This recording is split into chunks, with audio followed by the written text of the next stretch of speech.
Good morning students. आप सभी बच्चों का दोबारा से हमारे YouTube चैनल देसी फिजिक्स बाय नरेंद्र सर में स्वागत है। प्यारे बच्चों, आज का ये जो लेक्चर है ये 12th क्लास के उन स्टूडेंट्स के लिए है जो इलेक्ट्रॉनिक डिवाइस की प्रिपरेशंस कर रहे हैं। और इससे पहले 6 वीडियो जो है इसी यूनिट के लिए हमारे YouTube चैनल देसी फिजिक्स बाय नरेंद्र सर में अवेलेबल है। जिन बच्चों ने अभी तक ये वीडियो नहीं देखी हैं, एक बार जरूर देखें ताकि पिछले जो टॉपिक हैं उनसे रिलेटेड कोई भी क्वेरी अगर आपके दिमाग में है तो वो सोल्व हो जाए। तो आज का जो हमारा ये लेक्चर रहेगा इसमें हम मेन 2 टॉपिक कवर करेंगे और वो 2 टॉपिक जो हैं वो है एक तो कंडक्शन इन सेमीकंडक्टर, कि भाई एक सेमीकंडक्टर के अंदर करंट जो फ्लो करता है वो कैसे फ्लो करता है, कितना फ्लो करता है, कौन उसके अंदर करंट कैरियर है। और जो दूसरा जो टॉपिक रहेगा वो है कंडक्टिविटी ऑफ ए सेमीकंडक्टर, की एक सेमीकंडक्टर की हम कंडक्टिविटी कैसे निकालते हैं। ठीक है, तो बहुत ही इंपॉर्टेंट टॉपिक है। इस वीडियो के लास्ट तक बने रहें और इससे संबंधित अगर कोई भी क्वेरी है तो आप कमेंट सेक्शन में जाकर के जरूर बताएं ताकि इसके बाद हम एक नया वीडियो और आप लोगों के लिए बनाएं जिसमें कि इससे रिलेटेड जो क्वेरी आप लोगों की है उनको सॉर्ट आउट किया जाए। तो लेट्स स्टार्ट इलेक्ट्रॉनिक डिवाइस का 7th लेक्चर, जिसमें सबसे पहले हम बात करेंगे इलेक्ट्रिकल कंडक्शन इन सेमीकंडक्टर, कि एक सेमीकंडक्टर के अंदर इलेक्ट्रिकल कंडक्शन कैसे होता है, करंट कैसे फ्लो करता है। तो बच्चों, इससे पहले आप लोगों ने 12th क्लास की ही 2nd यूनिट पढ़ी होगी, करंट एंड इलेक्ट्रिसिटी। वहां मैंने आपको बताया था कि भाई एक कंडक्टर के अंदर करंट कैसे फ्लो करता है। पहले आप उस चीज को अपने दिमाग में लेके आओ कि एक कंडक्टर के अंदर करंट कैसे फ्लो करता है। उसके बाद आज की ये जो बात है वो आपके फटाक से समझ में आ जाएगी कि भाई एक सेमीकंडक्टर के अंदर करंट कैसे फ्लो करता है। ठीक है, यहां सेमीकंडक्टर की बात करेंगे हम। अपने दिमाग से एक बार उस चीज को निकाल दो कि भाई इंट्रिंसिक की करेंगे, एक्सट्रिंसिक की करेंगे, एन टाइप की करेंगे, पी टाइप की। हम बात करेंगे सेमीकंडक्टर की। सेमीकंडक्टर में N type, P type, intrinsic, extrinsic सब कुछ आ जाता है। ठीक है, यानी हम एक कॉमन सेमीकंडक्टर की बात करेंगे। तो उस चीज को करने से पहले एक बार आप, जैसे मैं बता रहा था, 2nd यूनिट में जाओ और वहां आप सोचो कि मैंने क्या बताया था कि एक कंडक्टर के अंदर करंट कैसे फ्लो करता है। तो बच्चों, वहां हमने बात की थी कि एक कंडक्टर के अंदर करंट कैसे फ्लो करता है। जब एक कंडक्टर आपके पास होता है तो कंडक्टर के पास करंट कैरियर होते हैं। और कौन होते हैं करंट कैरियर? Free electron. और वो फ्री इलेक्ट्रॉन रैंडमली मूव करते रहते हैं, लेकिन उनका कोई भी एग्जैक्ट पाथ नहीं होता, जिसके कारण उनका नेट मोशन 0 कहलाता है और उसके अंदर करंट 0 होता है। जैसे मान लो ये वायर है मेरे पास, अगर मान लो ये कॉपर की वायर है तो इस कॉपर की वायर के पास अभी भी फ्री इलेक्ट्रॉन है, ये रैंडमली मूव कर रहे हैं, लेकिन अभी इसके अंदर करंट नहीं है। क्यों नहीं है? क्योंकि करंट की परिभाषा क्या कहती है कि करंट तभी होगा जब करंट कैरियर एक डेफिनेट डायरेक्शन में मूव करेंगे। लेकिन अभी इनके पास कोई भी रूपरेखा नहीं है, कोई इनकी डायरेक्शन नहीं है, मर्जी से कोई इधर जा रहा है, कोई इधर जा रहा है, कोई इधर जा रहा है, तो उनका एक रेगुलर पाथ नहीं है, तो वो करंट कैरियर का काम नहीं करेंगे। तो क्या करते हैं फिर हम करते क्या है कि जैसे ये मान लो हमारे पास एक कंडक्टर है, तो इस कंडक्टर को हम एक बैटरी से कनेक्ट करते हैं और बैटरी के पास होती है वोल्टेज, और वो वोल्टेज क्या करती है कि वो वोल्टेज इस कंडक्टर के दोनों एंड पॉइंट को अपोजिट चार्ज कर देती है, जिसके कारण जो करंट कैरियर है फ्री इलेक्ट्रॉन वो नेगेटिव से पॉजिटिव की ओर मूव करते हैं और उनका एक रेगुलर पाथ हो जाता है और उस कंडक्टर के अंदर करंट फ्लो हो जाता है। तो ये चीज आप लोगों ने 2nd यूनिट में पढ़ी होगी, वही सेम यहां पे है। लेकिन यहां थोड़ा सा फर्क क्या है कि कंडक्टर के अंदर जो हमने पढ़ा था, जब सेमीकंडक्टर का ये वाला चैप्टर हम लोग कर रहे थे, तो मैंने आपको 2nd जो पार्ट था इसका उसमें बताया था कि भाई इन कंडक्टर के अंदर तो वैलेंस बैंड और कंडक्शन बैंड के बीच में गैप होता ही नहीं है।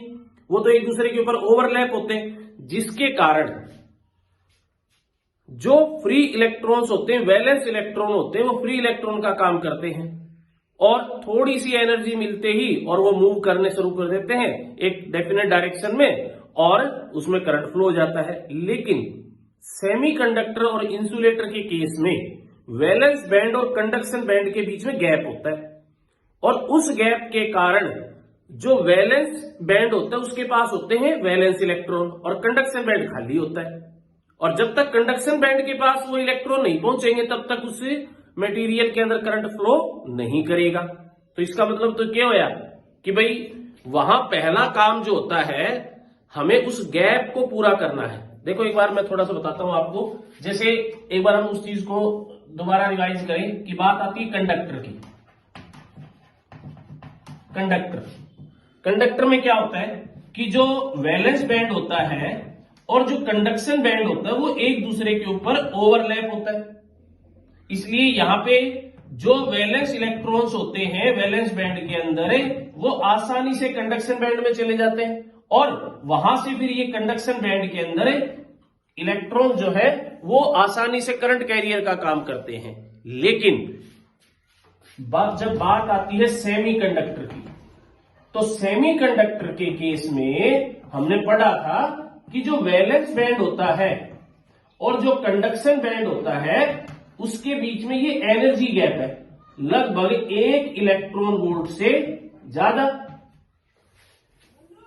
इसलिए जब वैलेंस बैंड के पास फ्री इलेक्ट्रॉन्स होते हैं तो इन वैलेंस बैंड को के फ्री इलेक्ट्रॉन्स को पहले हमें कंडक्शन बैंड तक पहुंचाना होता है। यहां तो जरूरत है ही नहीं, कंडक्टर के अंदर हमें इसकी जरूरत नहीं है क्योंकि यहां तो एक दूसरे के ऊपर ये ओवरलैप हो रखे तो आसानी से इलेक्ट्रॉन जो है वैलेंस बैंड से कंडक्शन बैंड में चले जाते हैं और कंडक्शन बैंड में जाकर के ये करंट कैरियर का काम करते हैं और थोड़ी सी एनर्जी मिलते ही और एक डेफिनेट डायरेक्शन में मूव करके और ये करंट जो है वो पास करवा देते हैं। लेकिन सेमीकंडक्टर और इंसुलेटर दोनों के केस में वैलेंस बैंड और कंडक्शन बैंड के बीच में कुछ एनर्जी गैप होता है।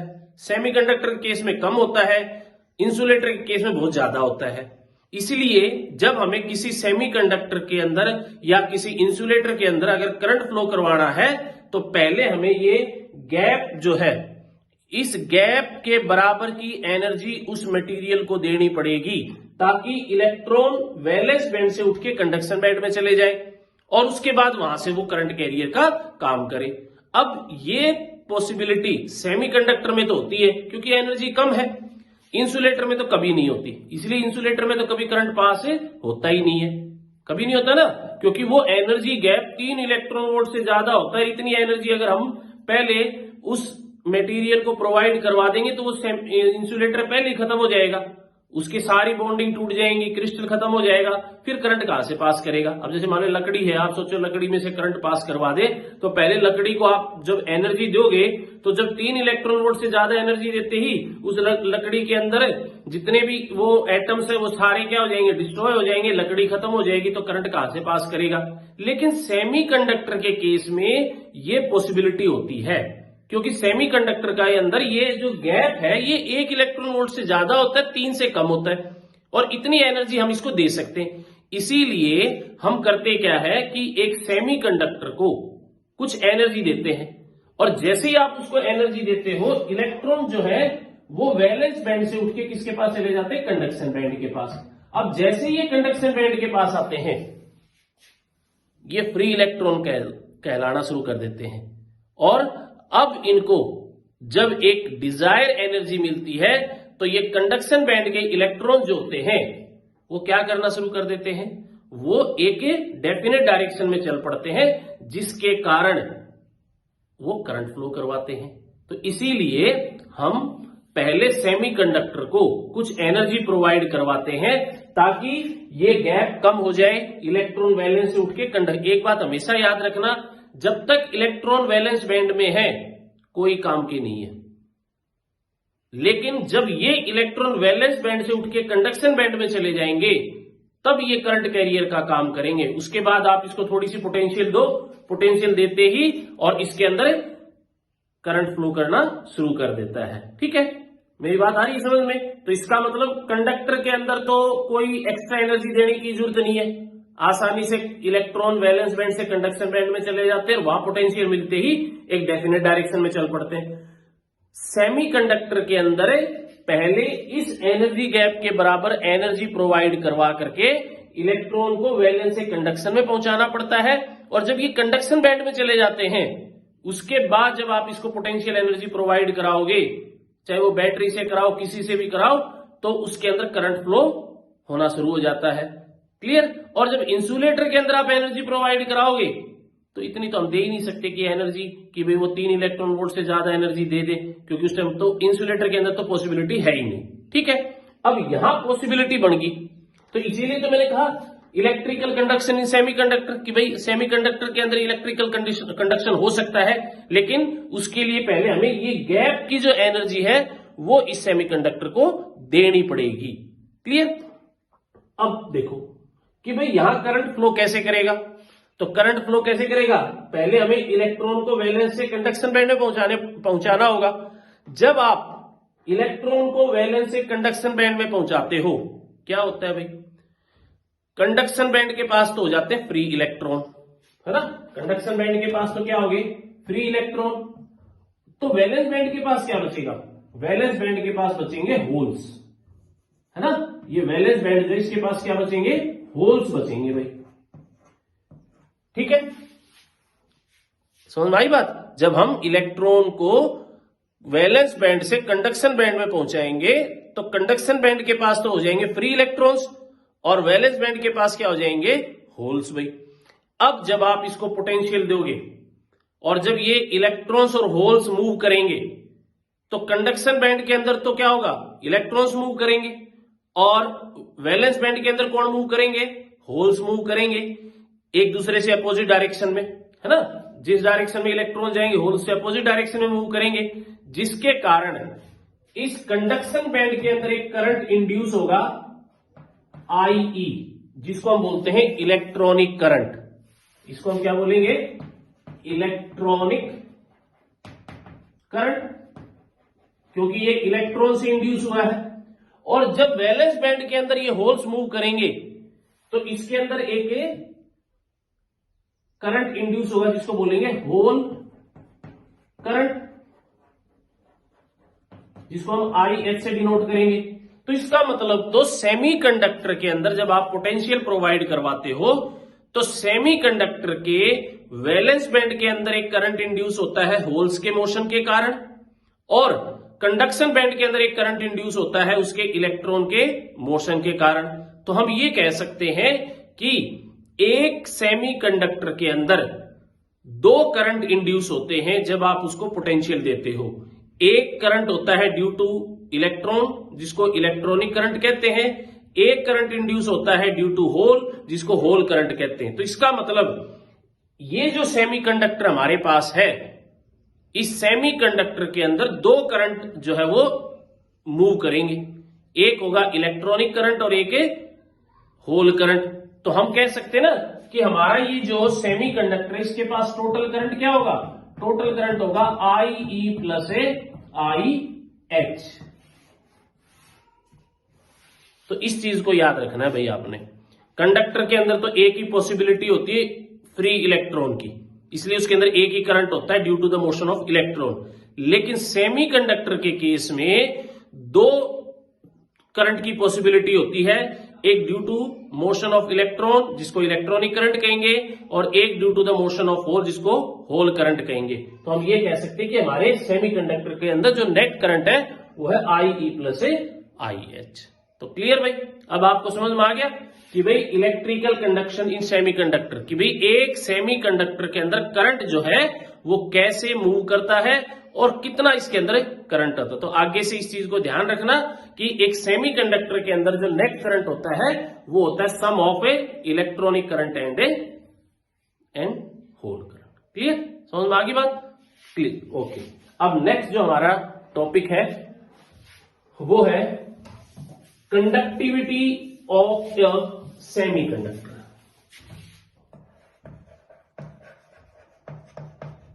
Conductivity of semiconductor. भाई अब सेमीकंडक्टर के अंदर करंट फ्लो कर रहा है तो इसकी कंडक्टिविटी भी होगी ना।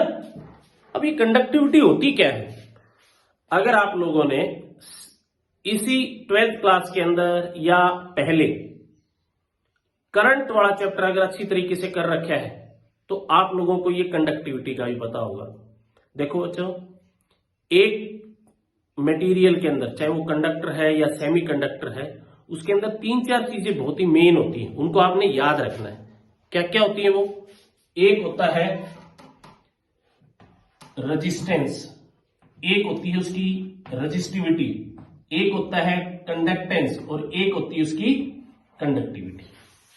ठीक है, रेजिस्टेंस, रेजिस्टिविटी, कंडक्टेंस, कंडक्टिविटी, ये चारों चीजें आप लोगों ने पहले भी पढ़ रखी हैं और जब आप इसी 12th क्लास के अंदर आप लोगों ने सेकंड यूनिट की होगी करंट एंड इलेक्ट्रिसिटी की तो वहां भी जरूर किया होगा। ठीक है, अगर नहीं आप किया है आपने तो एक बार आप हमारा वो वीडियो देखें जिसमें हमने ये चैप्टर करवा रखा है, उसके बाद आपको ये चीज क्लियर हो जाएगी कि रेजिस्टेंस क्या है, ये क्या है ये। अब हमारा जो आज का टॉपिक है उसमें ये हमें कंडक्टिविटी निकालनी है। वैसे मैं बता देता हूं रेजिस्टिविटी क्या होती है। Ability of a material to oppose the current. भाई एक करंट मटेरियल किसी करंट को कितना रोक सकता है वो तो होती है रेजिस्टिविटी। और एक मटेरियल चाहे वो कंडक्टर हो चाहे सेमीकंडक्टर हो या इंसुलेटर हो, भाई एक करंट को कितना फ्लो करवा सकता है उसकी जो एबिलिटी होती है उसको बोलते हैं हम कंडक्टिविटी। रेजिस्टिविटी और कंडक्टिविटी एक दूसरे की उल्टी होती है। Rho equal to sigma equal to होता है 1/रो। सिग्मा यानी कंडक्टिविटी और रो मीन्स रेजिस्टिविटी, तो ये एक दूसरे के रेसिप्रोकल होते हैं भाई। ठीक है, और आज हमें यही कैलकुलेट करनी है सिग्मा कि भाई एक सेमीकंडक्टर की कंडक्टिविटी कितनी होती है। तो उसके लिए हमें क्या करना पड़ेगा, एक इक्वेशन डिराइव करेंगे हम और उस इक्वेशन से आपको पता लग जाएगा कि भाई एक सेमीकंडक्टर की कंडक्टिविटी क्या होती है। अब आपके दिमाग में यही बात मुझे पता दोबारा से आ रही है, किसी इंट्रिंसिक की निकाल रहे हैं एक्सट्रिंसिक की। देखो अभी आप उस बात को भूल जाओ कि सेमीकंडक्टर इंट्रिंसिक होता है कि एक्सट्रिंसिक होता है। ठीक है, सेमीकंडक्टर इंट्रिंसिक है या एक्सट्रिंसिक है वो टाइप उसकी कंडक्टिविटी पे निर्भर है। अभी तो हमें सिर्फ उस सेमीकंडक्टर की कंडक्टिविटी निकालनी है। अगर वो कंडक्टिविटी लो हो जाएगी तो इंट्रिंसिक है, हाई हो जाएगी तो एक्सट्रिंसिक है, तो वो तो आगे की बात है। अभी तो हमें सिर्फ ये पता करना है कि एक कंडक्टर की कंडक्टिविटी कितनी होती है। ठीक है, अब कंडक्टिविटी कैसे निकालेंगे उसके लिए देखो, मान लो हमारे पास, यहां ड्रॉ कर लेता हूं मैं, हमारे पास एक सेमीकंडक्टर है। ठीक है, ये सेमीकंडक्टर है, इसके पास फ्री इलेक्ट्रॉन्स भी हैं और होल्स भी हैं, क्योंकि अभी अभी हमने पढ़ा था ना कि भाई एक सेमीकंडक्टर के पास वैलेंस बैंड के पास होल्स होते हैं और कंडक्शन बैंड के पास फ्री इलेक्ट्रॉन्स होते हैं। ठीक है, अब ये दोनों ही इसके पास है। अब हमने क्या किया, इसको एक बैटरी के साथ कनेक्ट कर दिया। जैसे ही बैटरी के साथ आप कनेक्ट करोगे, उससे पहले हम थोड़ी सी इसकी वो ले लेते हैं कि भाई एक हमारा जो ये है कंडक्टर, जो हमने सेमीकंडक्टर लिया, ये ब्लॉक लिया है, इसकी डायमेंशंस कितनी है, क्योंकि डायमेंशंस जरूरी होती है इक्वेशन निकालने के लिए। तो डायमेंशन में हमने ये माना कि हमारे पास ये जो सेमीकंडक्टर है इसकी लेंथ है L और इसका जो ये एरिया है ये है A। ठीक है, इसकी लेंथ तो होगी L और एरिया क्या हो गया, A हो गया। और इसके पास मान लो N नंबर ऑफ तो इलेक्ट्रॉन डेंसिटी है और NH number of hole density है। ठीक है, समझ में आ गई बात। भाई Ne क्या है, नंबर ऑफ इलेक्ट्रॉन्स, ये मैं यहां लिख देता हूं अलग से। L क्या है, ये L है लेंथ ऑफ सेमीकंडक्टर, SC लिख रहा हूं मैं, S.C यानी सेमीकंडक्टर। और A क्या है, एरिया ऑफ सेमीकंडक्टर। Ne क्या है, number density of A electron, है ना। नंबर डेंसिटी ऑफ क्या है, ये इलेक्ट्रॉन, या आप ये कह सकते हो इलेक्ट्रॉन डेंसिटी है ये। ठीक है, और NH क्या है, होल डेंसिटी, क्योंकि इसके पास तो दोनों ही चीजें हैं। ठीक है भाई। अब हमने क्या किया कि भाई जैसे ये हमारे पास एक ब्लॉक है और इस ब्लॉक के पास इलेक्ट्रॉन्स भी हैं और होल्स भी हैं, और एल क्या है इसकी लेंथ और ए क्या है एरिया है। ठीक है। और हमने इसको एक बैटरी के साथ कनेक्ट कर दिया जिसकी पोटेंशियल है V। जैसे ही आप V पोटेंशियल की बैटरी के साथ कनेक्ट करोगे, ये पॉजिटिव टर्मिनल है, ये नेगेटिव है, तो ये साइड तो पॉजिटिव हो जाएगी और ये वाली साइड नेगेटिव, जिसके कारण इसके अंदर एक इलेक्ट्रिक फील्ड E क्रिएट हो जाएगी। तो V क्या है इसके अंदर पोटेंशियल ऑफ सेल जो आप यूज कर रहे हो या बैटरी, और E क्या है, E है इलेक्ट्रिक फील्ड। ये क्या होगी इसकी इलेक्ट्रिक फील्ड। तो बच्चों देखो ये जो नोटेशन मैंने यहां लिखी है ये आप लोगों को याद रखने के लिए है, बाकी अगर एग्जाम में आएगा तो आपने इस तरह से नहीं करना, इसको आपने पूरा इसको डिस्क्राइब करना है डायग्राम को, ताकि एग्जामिनर को पता लग जाए कि भाई ये है क्या। तो ये तो मैंने शॉर्ट फॉर्म इसलिए लिखी है क्योंकि वो सारी चीज हम ब्लैक बोर्ड पे लिख नहीं सकते। तो आपने लिखना कैसे है, पहले ये लेना है, ये मान लो आपके पास एक सेमीकंडक्टर ब्लॉक है, तो पहले क्या लिखोगे, लेट अस कंसीडर, अगर आपके पास कॉपी पेन है तो आप साथ साथ लिख सकते हो, let us consider there is a semiconductor block of length L area A having Ne density of electron and NH density of a hole connected with a battery of potential V.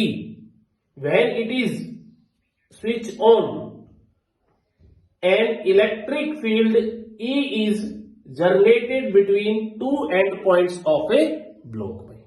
Clear? जो मैंने यहां लिखी थी वो बस एक अंग्रेजी में उसको अनुवाद कर दिया बस, है ना।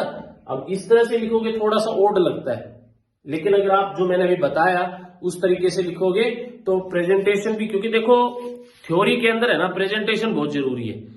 आपको अगर ज्यादा से ज्यादा मार्क्स स्कोर करने हैं तो आपने एग्जामिनर को ये एहसास दिलाना होगा कि आपको इन चीजों के बारे में बहुत अच्छी तरह से पता है, तभी वो आपको फुल मार्क्स देगा। ठीक है। अगर इस तरह लिख दिया तो ये तो मान लो रटा रटा है काम हो गया। तो कैसे लिखोगे, तो मैंने बताया कि let us consider there is a semiconductor block having length L, area A, having Ne number density of electron, NH density of hole, connected with a battery or cell with potential V, due to which an electric field E is क्या होगा, electric field is created in between two endpoints of a hole। अब जैसे ये हमारे पास electric field होगी तो आप लोग अगर याद हो तो हमने एक रिलेशन की थी, electric field is equal to V by L। इसको क्या बोलते हैं, इसको बोलते हैं पोटेंशियल ग्रेडियंट, है ना। तो इसका मतलब इसकी इलेक्ट्रिक फील्ड क्या होगी, E इक्वल टू क्या हो जाएगी, V बाय L। ठीक है। अब ये इलेक्ट्रिक फील्ड होगी। अब आप एक चीज बताओ, मैंने क्या बताया था कि जैसे ही आप ये पोटेंशियल इसको दोगे, इसके अंदर इलेक्ट्रॉन्स और होल मूव करेंगे, और जैसे ही इलेक्ट्रॉन्स एंड होल मूव करेंगे इसके अंदर दो करंट इंड्यूस होंगे, एक इलेक्ट्रॉन के कारण और एक होल के कारण। तो टोटल करंट इन सेमीकंडक्टर कितना होगा, IE इक्वल टू में IE प्लस IH। ठीक है, क्लियर भाई, इतना इसके अंदर करंट इंड्यूस होगा। अब आप मेरे को एक चीज बताओ, आप लोगों को सेकंड यूनिट में मैंने बताया था ड्रिफ्ट वेलोसिटी के बारे में कि भाई जैसे ही आप एक कंडक्टर या सेमीकंडक्टर को कोई पोटेंशियल प्रोवाइड करवाते हो तो उसके जो करंट कैरियर्स होते हैं उनके अंदर एक वेलोसिटी का चेंज आता है, और वो जो एवरेज वेलोसिटी होती है उसको हम क्या बोलते हैं, ड्रिफ्ट वेलोसिटी। और उस ड्रिफ्ट वेलोसिटी का करंट के साथ रिलेशन क्या होता है, I इक्वल टू NEAVD। अगर आपको याद हो तो करंट जो होता है वो होता है NEAVD। N क्या होता है, नंबर डेंसिटी, E क्या होता है, इलेक्ट्रॉन, A क्या होता है, एरिया, और VD क्या होती है, ड्रिफ्ट वेलोसिटी। अब जैसे ही आप इस सेमीकंडक्टर प्लेट को एक पोटेंशियल V दोगे और इसके अंदर जो करंट इंड्यूस होगा तो वो किसके कारण होगा, इनकी वेलोसिटी, ड्रिफ्ट वेलोसिटी के कारण। तो इलेक्ट्रॉन के अंदर जो ड्रिफ्ट वेलोसिटी होगी उसको हम वीई कह सकते हैं, क्योंकि यहां तो दो हमारे पास करंट कैरियर होगी, अगर अकेला होता तो वीडी भी कह देते।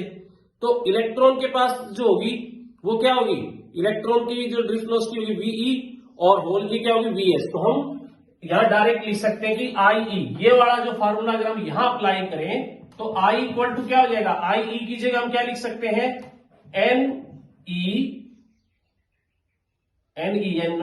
इंटू में ई, ये ई नीचे है, ये में ई है, ये वाली ए इंटू में वी ई, ये वी थोड़ा मैं इस तरह से लिख देता हूं, आप पोटेंशियल ना समझ लेना इसको, ये ड्रिफ्ट वेलोसिटी है, ठीक है।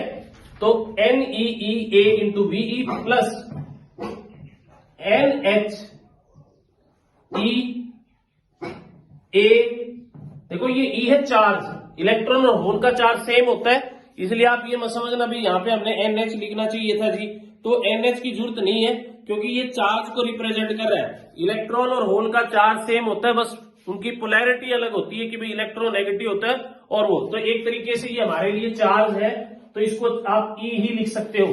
होल के लिए भी यही है और इलेक्ट्रॉन, नहीं तो कईयों के मन में होता जी जब IH किया तो आपने यहाँ NE की जगह H करना था, लेकिन कोई जरूरत नहीं है, ये हो गया। हाँ, वेलोसिटी के नीचे हम VH कर देंगे ताकि अलग हो। अब आप इनके अंदर देखो क्या चीज कॉमन आएगी, इनके अंदर कॉमन आएगा E और A, तो E और A कॉमन आया तो हमारे पास क्या बचेगा, NE VE plus NH VH, ठीक है, और A, ये A यही लिख देते हैं। अब ये A इसके नीचे आ जाएगा, तो I upon A equal to में क्या हो जाएगा, I upon A equal to में E, और अंदर क्या बचेगा, NE VE plus NH VH, ये हमारी एक और इक्वेशन हमें मिल गई भाई, इक्वेशन नंबर 2।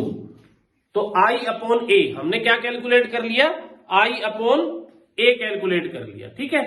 तो इस चीज को आप ध्यान रखें, क्योंकि हम इसको अभी रफ करेंगे, और रफ करने के बाद दोबारा से, क्योंकि इस ब्लैक बोर्ड के ऊपर इतनी जगह नहीं है, तो एक बार हम रफ करके इसे आगे कंटिन्यू।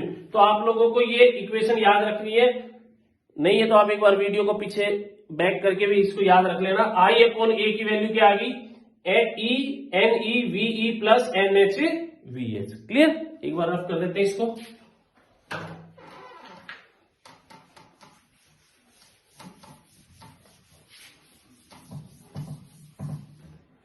तो भाई अभी हमने क्या निकाला था कि हमारे पास I अपॉन A, इसकी वैल्यू क्या आ गई, इसकी वैल्यू आ गई NE VE plus NH VH, ये वैल्यू आ गई थी इक्वेशन सेकंड भाई। अब इससे आगे हम कंटिन्यू करेंगे। अब देखो भाई, मैंने आपको बताया था चाहे कंडक्टर हो, चाहे सेमीकंडक्टर हो, चाहे इंसुलेटर हो, उनके अंदर ये चार क्वांटिटी होती है, रेजिस्टेंस, रेजिस्टिविटी, कंडक्टेंस, कंडक्टिविटी। तो जैसे हमारे पास ये सेमीकंडक्टर प्लेट हमने ली है, तो इसके पास रेजिस्टेंस भी है, रेजिस्टिविटी भी है, कंडक्टेंस भी है, कंडक्टिविटी भी है। तो मान लो ये हमारे पास जो सेमीकंडक्टर प्लेट है, अगर हम ये कह दें कि इसकी के पास R रेजिस्टेंस है और रेजिस्टिविटी रो है, तो इसकी रेजिस्टिविटी क्या होगी, तो क्या कैलकुलेट करेंगे हम, इसकी रेजिस्टिविटी, है ना। तो द रेजिस्टिविटी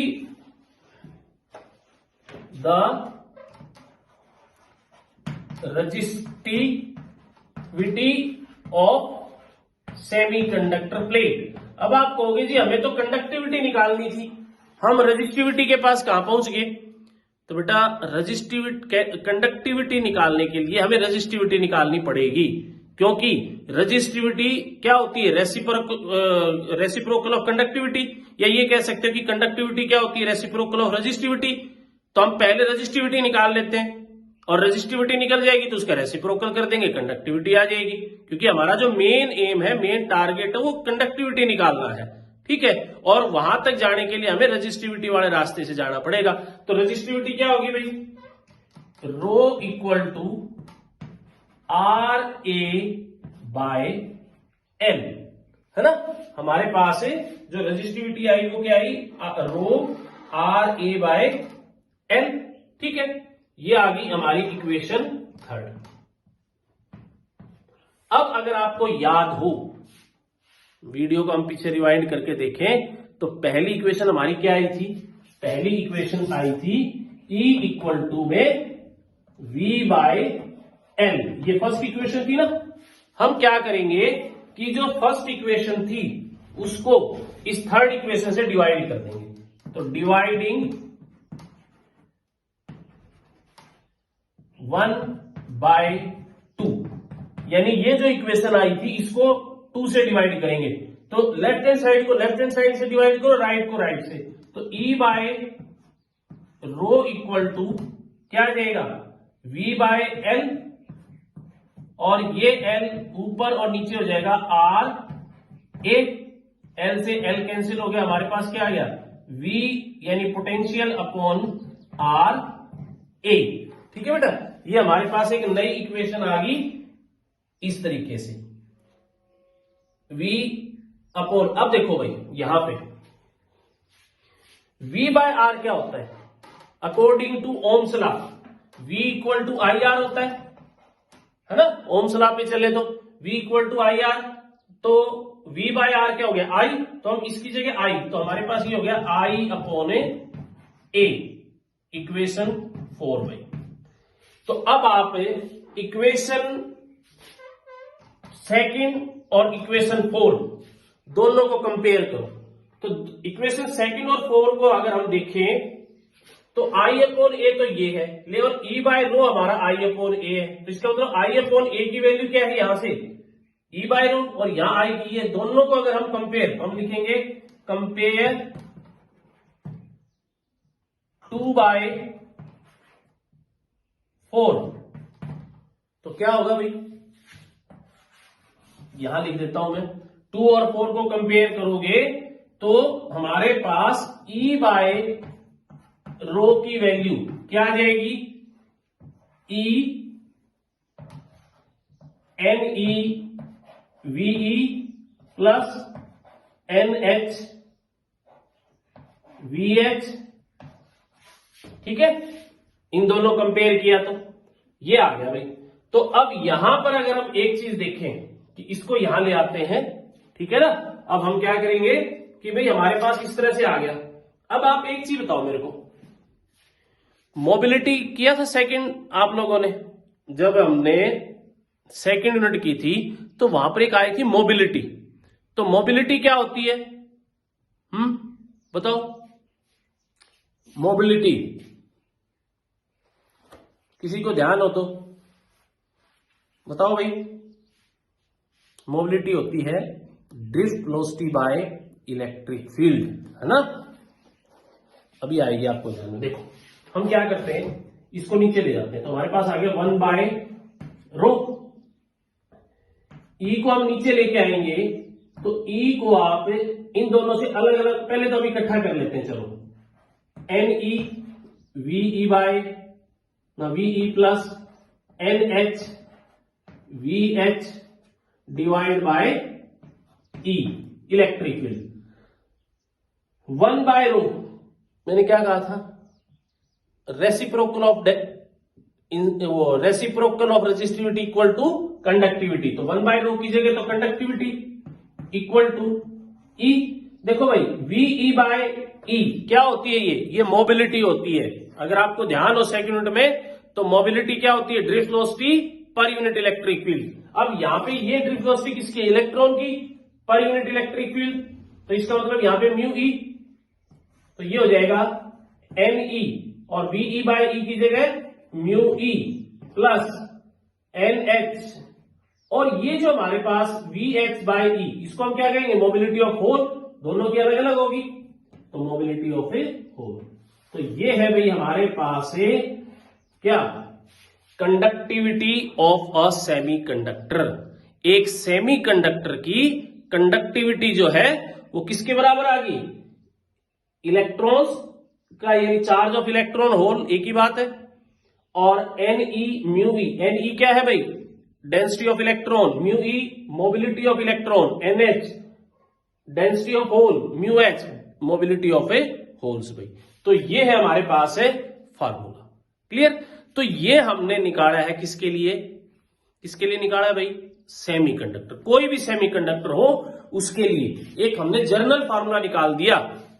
लेकिन सेमीकंडक्टर तो आगे जाके अलग अलग हो जाते हैं, फिर क्या करेंगे, तो उसके हिसाब से हम अलग करेंगे। अभी हमने ये जो फार्मूला निकाला है मैं इसको दोबारा से लिख देता हूं, इसको नोट कर लेना कि भाई conductivity of semiconductor equal to क्या हो गया, चार्ज ऑफ इलेक्ट्रॉन इनटू में N E mu E plus N H mu H. आगे भाई ये मेन फार्मूला है, एक जर्नल फार्मूला है किसी भी सेमीकंडक्टर की कंडक्टिविटी निकालने का। लेकिन जैसे अभी आप लोगों के दिमाग में, मुझे पता शुरू से ये क्वेश्चन घूम रहा है कि जी सेमीकंडक्टर तो दो तरह के होते हैं, इंट्रिंसिक और एक्सट्रिंसिक, उसके बाद एक्सट्रिंसिक फिर दो तरह के हो जाते हैं, क्योंकि आपने पिछले वीडियो में देखे होंगे इसके बारे में कि भाई एक्सट्रिंसिक फिर दो तरह के हो जाते हैं, एक एन टाइप और पी टाइप। तो उनकी हम कंडक्टिविटी कैसे निकालेंगे, ये तो एक जनरल फार्मूला हो गया।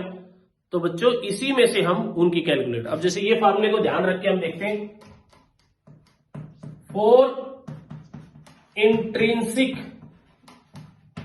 सेमीकंडक्टर, है ना, इंट्रिंसिक सेमीकंडक्टर का निकालते हैं। बताओ भाई इंट्रिंसिक सेमीकंडक्टर और एक एक्सट्रिंसिक सेमीकंडक्टर, इनमें फर्क क्या है। शुरुआत में मैंने बताया था, इंट्रिंसिक के अंदर नंबर ऑफ इलेक्ट्रॉन्स और नंबर ऑफ होल की संख्या बराबर होती है ना। जितने नंबर ऑफ इलेक्ट्रॉन्स होते हैं उतने ही नंबर ऑफ होल्स होते हैं, जिनको आप एक जनरल नाम नंबर ऑफ आई यानी कि डेंसिटी ऑफ इंट्रिंसिक सेमीकंडक्टर कह सकते हो ना, अलग अलग कहने की वजह, क्योंकि number of electron number of hole same होते हैं तो उसको हम एन आई कह देंगे। अब ये वैल्यू अगर हम यहां पुट कर दें इसकी जगह, तो डेंसिटी इक्वल टू क्या हो जाएगी, ई, यहां क्या हो गया एन आई, ये mu E plus N H into में म्यू एच। हाँ मोबिलिटी अलग अलग रख लेते हैं। अब एन आई कॉमन आ गया यहां पे, तो एन आई कॉमन हो जाएगा, तो डेंसिटी क्या होगी, ई एन आई म्यू ई म्यू एच। ये हो गया भाई एक इंट्रिंसिक के लिए, है ना, ये क्या हो गया इंट्रिंसिक। तो इंट्रिंसिक सेमीकंडक्टर की अगर आपको कंडक्टिविटी निकालनी है तो ई एन आई म्यू ई प्लस ए म्यू एच। अब फॉर एक्सट्रिंसिक,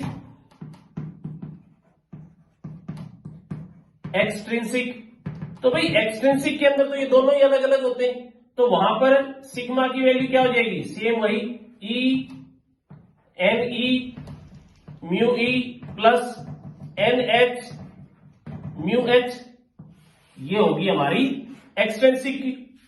फिर आप कहोगे जी एक्सट्रिंसिक तो दो तरह का होता है, एक पी टाइप और एन टाइप। अगर पी टाइप की और एन टाइप की निकालनी हो तो क्या, कोई बड़ी बात नहीं है, देख लो यार। For N type, N type में क्या अंतर होता है भाई, एन टाइप के अंदर एक ही अंतर है कि होल्स मेजोरिटी कैरियर होते हैं और इलेक्ट्रॉन्स माइनॉरिटी। इसका मतलब है number density of electron is very very large than number density of hole, जिसके कारण number density of hole comparatively zero हो जाती है। नहीं मानते है ही कौन, मान लो अगर 1 मिलियन इलेक्ट्रॉन्स के अंदर 2-3 होल है तो उनकी क्या गिनती है, कोई गिनती को नहीं, तो उसको तो हम नेग्लेक्ट कर देंगे। तो ये चीज अगर हम यहां रखें तो सिग्मा की वैल्यू क्या हो जाएगी, ई, यहां ई एन ई म्यू ई, वो तो जीरो हो गया। प्लस 0। तो यानी कि E की वैल्यू क्या हो जाएगी, सिग्मा की वैल्यू होगी E NE म्यू T, ठीक है। और फॉर पी टाइप के अंदर इससे उल्टा हो जाएगा। क्या हो जाएगा पी टाइप के अंदर, पी टाइप के अंदर होल की संख्या very very large than electron, इसलिए इलेक्ट्रॉन इज कंपेरेटिवली 0। तो क्या होगा भाई, ये वाली चीज यहां पे ये टर्म बचेगी, ये खत्म हो जाएगी। तो मैं यहां लिख देता हूं पी टाइप के लिए ये, यानी आप नीचे लिख सकते हो इसको N और इसको लिख सकते हो P। तो ये होगी E NH म्यू H। तो ये है भाई इंट्रिंसिक सेमीकंडक्टर, यानी इंट्रिंसिक सेमीकंडक्टर की कंडक्टिविटी, एक्सट्रिंसिक सेमीकंडक्टर की कंडक्टिविटी, एन टाइप की सेमीकंडक्टर की और पी की। मतलब ये होगा कि आप एक बार जनरल फार्मूला डिराइव कर लो। अगर कभी क्वेश्चन आ जाए ना, कई बार क्या होता है कि पजल करने के लिए दे देते हैं कि भाई find the electrical conductivity of N intrinsic semiconductor. तो आप क्या करोगे, तो कोई अलग से थोड़ी करना है, पहले आप एक जनरल फार्मूला निकाल लो और जनरल फार्मूला निकाल के नीचे कंडीशन दे दो कि भाई देखो इंट्रिंसिक सेमीकंडक्टर के अंदर इलेक्ट्रॉन्स और होल बराबर होते हैं, इसीलिए उसको वो सेम होंगे। तो इस फार्मूले में number density, electron number density, hole अलग अलग करने की जरूरत नहीं है, दोनों को सेम करोगे तो ये फार्मूला आ जाएगा। एक्सटेंसिव के अंदर इनकी डेंसिटी अलग अलग होती है, तो अलग अलग कर लो, तो ये जनरल फार्मूला ही एक्सटेंसिव का हो गया।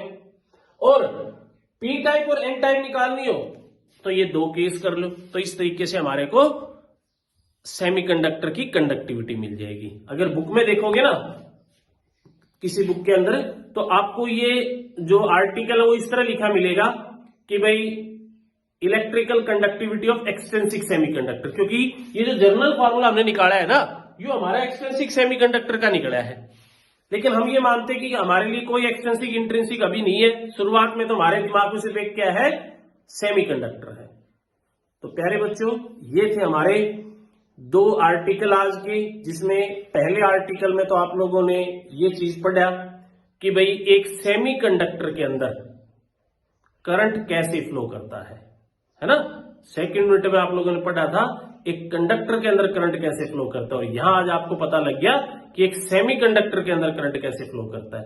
अब ये चीज आपके दिमाग में रहेगी ना कि सेमीकंडक्टर के अंदर करंट दो चीजों के कारण फ्लो करता है, एक तो इलेक्ट्रॉन और एक होल। जब इलेक्ट्रॉन चलेंगे तो इलेक्ट्रॉनिक करंट, होल चलेगा तो होल करंट, और दोनों को मिलकर के हमारा सेमीकंडक्टर करंट। फिर आपको पता लगे कि एक जो सेमीकंडक्टर है उसकी कंडक्टिविटी क्या होती है, उसका फार्मूला डिराइव किया हमने। कई बार न्यूमेरिकल में ये आ जाता है, एक बार हम ये यूनिट पूरी कर लेते हैं, उसके बाद आप लोगों के लिए एक बढ़िया सी वीडियो आएगी जिसमें मैं इससे रिलेटेड जितने भी न्यूमेरिकल्स है, वेरी शॉर्ट आंसर है, शॉर्ट आंसर है, सारे क्वेश्चंस हम लोग इन वीडियो के जरिए डिस्कस करेंगे। इसलिए आप सभी बच्चों से अनुरोध है कि आप ज्यादा से ज्यादा इस वीडियो को शेयर किया करो और सब्सक्राइब भी किया करो, ताकि जितने ज्यादा हमारी क्लास के अंदर बच्चे होंगे पढ़ाने में उतना ही इंटरेस्ट होगा। जो मैं सब्सक्राइबर बढ़ाने की बात कह रहा हूं ना, वो इसीलिए कह रहा हूं क्योंकि देखो एक टीचर की जो मेन पावर होती है ना, वो स्टूडेंट्स होते हैं। एक क्लास में जितने ज्यादा स्टूडेंट होते हैं ना, वो उतनी ज्यादा प्रिपरेशन करके आता है, ताकि भाई वो उस चीज को और अच्छी तरीके से एक्सप्लेन कर सके। तो इसलिए अपने परिवार, अपनी क्लास को और बढ़ाओ। जितने ज्यादा सब्सक्राइबर होंगे हमारी क्लास में, ये मानो उतने ज्यादा स्टूडेंट्स होंगे और उतने ही कमेंट्स होंगे, तो उतने बढ़िया बढ़िया वीडियोज आप लोगों के लिए यहाँ मैं बढ़ा के लेके आऊंगा। तो आई होप आज के वीडियो से आपकी ये जो दो कॉन्सेप्ट थे वो क्लियर हो गए होंगे। अगर फिर भी कोई प्रॉब्लम है तो इस वीडियो को एक बार और रिवाइंड करके देखें, दोबारा देखोगे तो और क्लियर हो जाएगा। तो मिलते हैं जल्द ही नेक्स्ट हमारे वीडियो के अंदर, जिसमें हम बात करेंगे कि भाई इलेक्ट्रॉनिक डिवाइस, क्योंकि देखो अभी तक ये जो है ना, ये वर्ड मैं लिखता आ रहा हूं इलेक्ट्रॉनिक डिवाइस, लेकिन डिवाइस तक तो अभी तक हम पहुंचे ही नहीं है, क्योंकि डिवाइस से पहले हम उसका बेस कर रहे हैं।